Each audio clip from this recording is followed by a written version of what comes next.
ਪਰ ਇਹਨਾਂ ਨੇ ਸਾਨੂੰ ਸਤਾ ਭਾ ਆ ਦੂਜਾ ਦੂਜੀ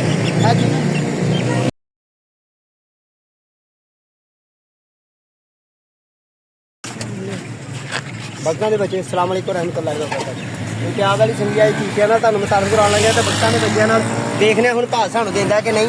ਬਗਤਾਂ ਦੇ ਬੱਚੇ ਯਾਰ ਇੱਕ ਚੀਜ਼ ਹੈ ਇਹ ਰੱਖਣ ਤੇ ਹੀ ਰੱਖ ਲਈਏ ਪਰ ਇਹਨਾਂ ਨੇ ਸਾਨੂੰ ਸਤਾ ਭਾ ਕਾਲੇ ਰੰਗ ਦਾ ਢੋਰੇ ਕੋਈ ਵੀ ਨਹੀਂ।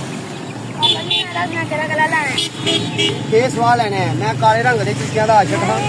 ਪਹਿਲੀ ਗੱਲ ਤੇ ਭਾ ਨਾਲ ਪਹਿਲਾਂ ਭਾ ਪੁੱਛੇ ਨੇ ਸਾਡੀ ਜੱਜ ਦੱਸੀ ਭਾ ਸਹੀ ਸਾਨੂੰ ਭਾ ਦੱਸਣਾ ਤੇ ਆਹ ਬਹੁਤ ਨਹੀਂ ਲੈਣੀਆਂ ਨੇ ਦੋ ਚੀਜ਼ਾਂ ਲੈਣੀਆਂ ਨੇ ਭਾ ਸਾਨੂੰ ਦਾ ਇਹ ਵੇਖ ਬਗਤਾਂ ਦੇ ਬੱਚੇ ਭਾ ਬਗਤਾਂ ਦਾ ਬੱਚੇ ਜਿਹੜੇ ਨੇ ਇਹ ਕਿਹੜੀਆਂ ਵੱਡੀਆਂ ਬਗਤਾਂ ਨੇ ਨਿੱਕੀਆਂ ਛੋਟੀਆਂ ਇਹਨਾਂ ਚ ਪਤਾ ਹੈ ਕਿ ਬਗਤਾ ਕਿਹੜਾ ਤੇ ਬਗਤ ਕਿਹੜੀ ਹੈ। ਹਾਂਜੀ ਕਿਹੜਾ ਬਗਤਾ ਇਹਨਾਂ ਚ ਫੋਨ ਕੇ ਦੱਸ ਦੇਣਾ ਤੁਹਾਨੂੰ ਜਿਹੜਾ ਇੰਜ ਨਹੀਂ ਪਤਾ ਲੱਗਣਾ ਪਰ ਫੁੱਲਨੇ ਪੈਣੇ ਨੇ ਇਹਨਾਂ ਇਹ ਦੋ ਨਾਲ ਨੇ ਇਹ ਨਾਲ ਇਹ ਤਿੰਨ ਮਾਦੀਆਂ ਜਿਹਨੇ ਦੀ ਚੁੰਝਾਂ ਦੀ ਬਰੀਕ ਹੁੰਦੀਆਂ ਨੇ ਉਹ ਮਾਦੀਆਂ ਹੁੰਦੀਆਂ ਨੇ ਇੰਜ ਹੀ ਗੱਲ।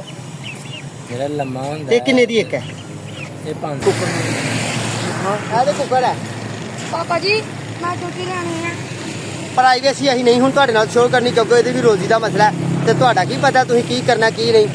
ਆਈਡੀ ਸਾਡੀ ਨੂੰ ਫਾਲੋ ਕਰੋ ਚੈਨਲ ਸਬਸਕ੍ਰਾਈਬ ਕਰ ਲਓ ਬੈਲ ਆਈਕਨ ਤੇ ਬਟਨ ਦਬਾਓ ਤੇ ਕੁੱਕਰੀਆਂ ਦਾ ਸਾਡਾ ਬਣ ਗਿਆ ਸੌਦਾ ਲੈਣੀਆਂ ਨੇ ਆਹ ਦੋ ਹੀ ਦੁਆਵਾਂ ਜੀ ਯਾਦ ਰੱਖੋ ਆਪਣਾ ਤੇ ਆਪਣੇ ਪਿਆਰ ਦਾ ਖਿਆਲ ਰੱਖੋ ਤੇ ਦੁਬਾਰਾ ਇਨਸ਼ਾਅੱਲਾ ਮੁਲਾਕਾਤ ਹੋਏਗੀ। ਅਸਲਾਮ ਅਲੈਕੁਮ।